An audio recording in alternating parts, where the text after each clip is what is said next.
Hello, my name is Tina Celeste, and this is my presentation for EDUC-05-24-01, Assignment 6.1, an app comparison.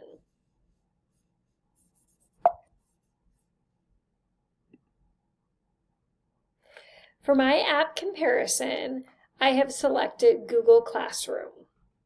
Here's a page about Google Classroom for classwork page basics. I think this slide does a really great job showing the capability Google Classroom has.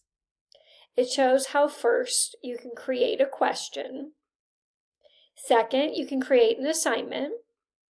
You can also create quizzes for assignments, create material, reuse a post, and select a topic. Along the bottom, you can see how things can be assigned, scheduled, and drafts can be saved. And you can also edit, delete, or copy links. This shows beautifully the ability and flexibility I have as a teacher to customize all of my assignments for my students. I can assign a group assignment, but I can also keep in mind my students who have needs, such as students that are English language learners and students with dyslexia.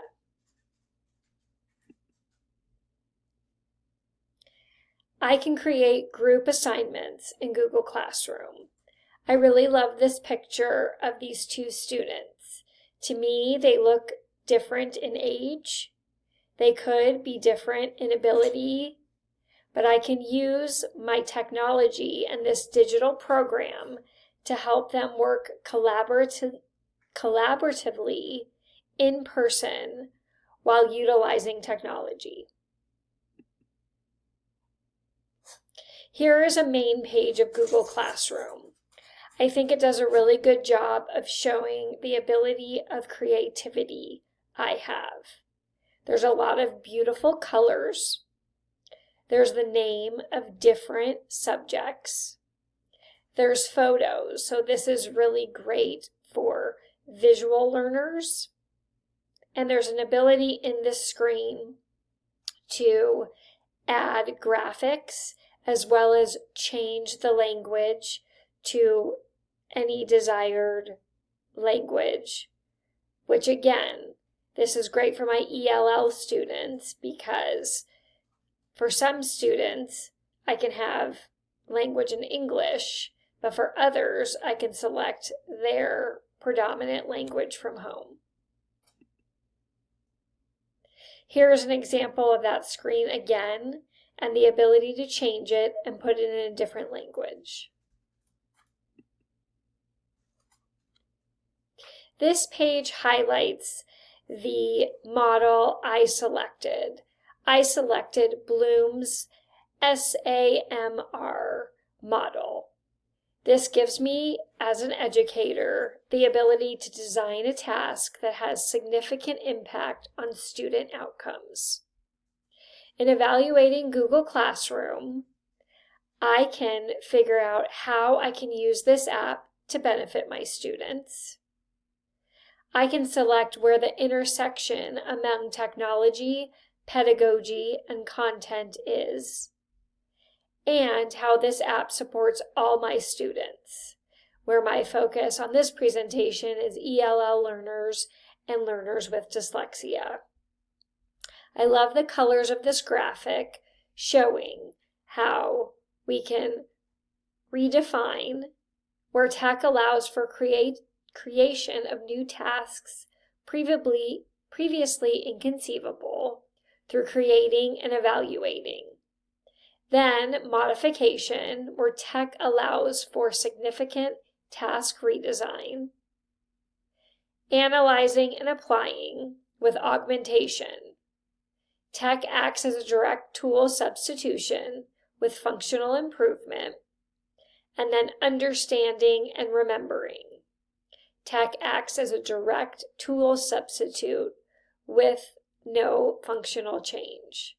So I can be using the same curriculum as before, but now with the assistance of Google Classroom, I can both use it in the classroom, I can use it for virtual learning, and I can use it as an aid to help both the timing of a lesson. I can have a student that works very quickly and a student that needs more time. And Google Classroom can assist me in helping pace them to mastery. This is another model that shows what SAMR can do. I love how it breaks out the class task. So for example, note-taking. In substitution, notes are taken using iOS notes. Augmentation, students choose their own notes app. Modification, all students use Notability for all notes. And redefinition, teachers have access to all student notes.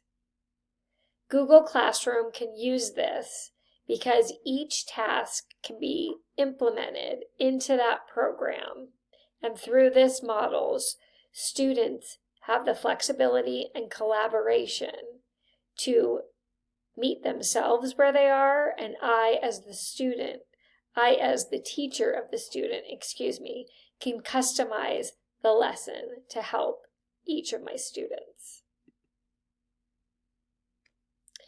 This is the educational app and tool evaluation we used. We used this in selecting our program, which mine is Google Classroom, to make sure relevant material, it aids in my teaching, it's appropriate for the age of my students, there's a tutorial or help embedded into the program, the history is kept. This is one of my favorite things about Google Docs. I don't have to have my students worrying about saving. The autosave feature is a fan favorite from me and my students. Settings can be customized. It's functional and visually appealing. There's no ads or app purchases. It has appropriate accessibility options, allows for plenty of creativity, promotes collaboration, gives students specific feedback. Students can customize their Google Classroom. It allows for Bloom's model. Students can stay motivated. It's available in multiple languages, and it's continuously updated. To the right of my educational app and tool evaluation is the SAMR level, a description, and examples. It goes through more ways where SAMR can be used on tasks and in technology. Thank you for listening to my presentation.